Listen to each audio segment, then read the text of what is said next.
go back and have a look at the footage and see where we can fix things. But I think it's down to our mistakes, really. Is that why they run away with things late on? Just the mistake after mistake? I think so. Yeah, when you're defending that much, it snowballs. Yeah, so we've just got to control the ball and control possession a lot better. Gabrielle, how much was fatigue a factor at the end? I think they definitely put the pressure on us. We definitely were feeling it by the second half with the amount of contact and the physicality of the game. But I think that's one of our strengths, and we need to keep relying on it and keep pushing ourselves, and not let ourselves down when we do have the ball. I know you played Ireland the other week, but that's pretty much the first time you've played together.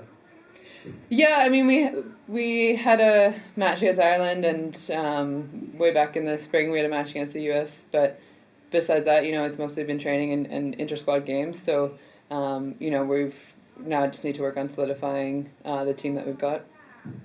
What sort of things do you think you're better at as a result of the last World Cup that I guess Brazil will be better at next time? You know what I mean? What are the things you learned from your first campaign? It's just the little things, the little intricacies of rugby league, I guess. Just understanding the effects of playing the ball fast and playing a bit flatter. Rugby union, they like to stand quite deep in attack, so we're definitely better at that.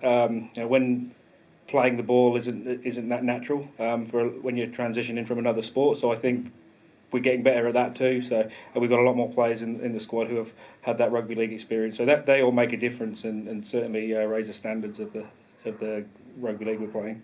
The next game's going to be, I think, in front of quite a big crowd. What impact do you think that's going to have on the team? I think they enjoy it. Yeah, I think once there's definitely nerves going into any game. It's great to have this one up front. But once you're on the field, honestly, I think you just sort of shut it out and play your game.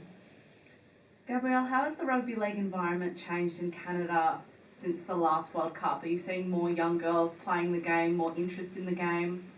It's still a little bit slower in developing. I think, right now it's mostly adults playing, and we're still trying to develop our youth levels.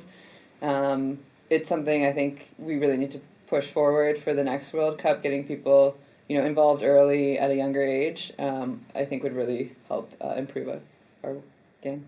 Do you know is it on TV in Canada, or how can people watch it? You can stream through different services, like watch NRL for the NRL, and the World Cup's being aired on a streaming service called Fight TV. But I don't think any of the sort of domestic broadcasters are picking up unless you can get BBC. Was the intensity out there as you expected, or was it sort of easier or harder? I think, we knew there were going to be a physical side. We knew there was going to be some hard runners and some, strong women to tackle. Maybe it was a little bit more than we anticipated, but, I think we adjusted and put up a good fight. And we just need to keep carrying that forward. What was the message at half time? You were definitely going with them, so. Yeah, it was just to stay in the arm wrestle, keep things simple, just stick to what was working. I actually missed the first try for the second half. We were still stuck in the lift on the way up, so it happened that quickly. But so I think that sort of obviously changed the momentum, and we just struggled to get back on top of that after that try. What was when you got out of the lift and you saw the try being scored, what was your reaction? I don't want to talk about that. TVs in the list. I don't think I should say anything. I might get in trouble. But you say you were disappointed with what happened towards the end of the game. You must have been pleased that you were well in the contest for the first hour.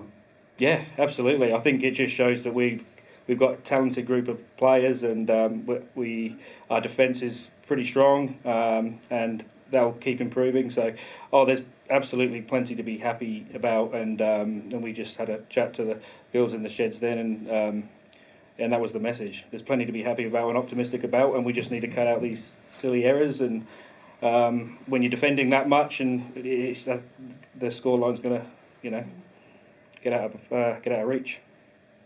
And what does it look like from now until your next game? What's the focus going to be?